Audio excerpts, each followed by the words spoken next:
और देखिए एक बड़ी खबर आ रही है असम से जुड़ी हुई। असम के मुख्यमंत्री को लेकर मंथन जारी है बीजेपी के अंदर। गृह मंत्री अमित शाह जेपी नड्डा के घर पहुंचे हैं और जेपी नड्डा के घर पर सर्बानंद सोनोवाल और हिमंता बिस्वा शर्मा दोनों बड़े नेता मौजूद हैं।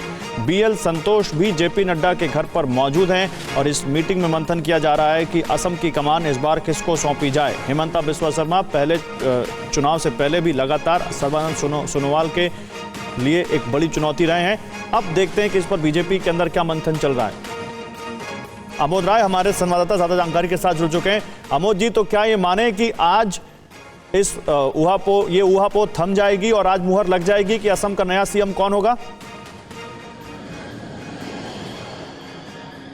निश्चित तौर पर देखिए, असम का नया सीएम कौन होगा, सरकार का स्वरूप क्या होगा, इन तमाम विषयों पे आज चर्चा होनी है। और जेपी नड्डा के घर पे जहां मैं इस वक्त खड़ा हूं, यहां पे बैठक शुरू हो चुकी है। हालांकि सर्बानंद सोनोवाल जो बताए जाते हैं कि एयरपोर्ट से यहां आने वाले हैं, थोड़ी देर में पहुंचने वाले हैं, जबकि हेमंत बिस्वा शर्मा, बीएल संतोष, जेपी नड्डा और अमित शाह बैठक शुरू कर चुके हैं। कुछ ही क्षणों में बताया जा रहा है कि सर्बानंद सोनोवाल भी यहाँ पहुंचेंगे। तो सबसे महत्वपूर्ण बात यह है कि असम को लेकर अब तक जो फैसला नहीं हुआ, 2 तारीख को चुनाव का रिजल्ट आया और आज 5 दिन हो गए हैं। तो अब लग रहा है कि आज की बैठक में एक कॉमन कंसेंसस बनेगा। हालांकि उस बैठक में ये जरूरी नहीं कि असम के मुख्यमंत्री या वित्त मंत्री सर्बानंद सोनोवाल और हेमंत बिस्वा शर्मा उस बैठक में रहें, वो बैठक बाद में होगी।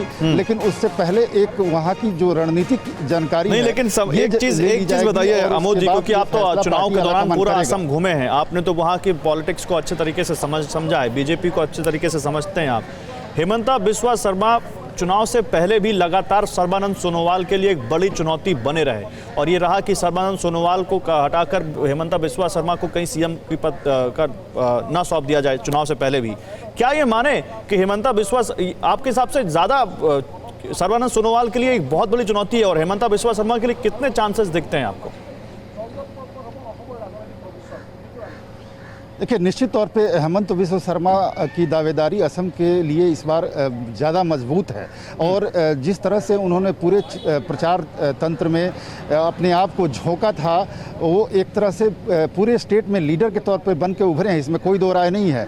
लेकिन उससे पहले जो 5 साल राज वहाँ किए हैं, 5 साल सत्ता चलाए हैं सोनोवाल, उनकी छवि भी बहुत साफ सुथरी बताई जाती है और कार्यकर्ताओं में एक स्वीकारोक्ति भी है। तो अब ले देकर ये तय करना है, चूँकि दोनों नेताओं का कद और इमेज बहुत अच्छा है कार्यकर्ताओं में और राज्य की जनता में। तो अब ये तय करना पार्टी आलाकमान के लिए थोड़ा सा मुश्किल जरूर हो रहा है कि किसको आगे प्रमोट किया जाए, किसको मुख्यमंत्री बनाया जाए। एक आदमी को मुख्यमंत्री बनाया जाए और एक आदमी को सेंटर में यहाँ कैबिनेट में लाया जाए, ये एक पहल हो रही है और इस पर चर्चा भी हो रही है। लेकिन कौन आएगा ये वक्त बताएगा। लेकिन इस बार दावेदारी हेमंत बिस्वा शर्मा की काफ़ी मजबूत है, चूँकि इससे पहले मैं आपको बताऊँ गौरव कि चुनाव से पहले वो चाहे कोरोना से लड़ाई हो या अभी जो कोरोना के खिलाफ वहाँ पूरे नॉर्थ ईस्ट की लड़ाई हेमंत बिस्वा शर्मा लड़ रहे हैं, उससे पहले सीए के खिलाफ जिस तरह से वहाँ पे काफ़ी लोगों में आक्रोश था और सड़कों पे जिस तरह से आगजनी हुई थी, उसको भी कंट्रोल करने में हेमंत बिस्वा शर्मा की बड़ी भूमिका रही।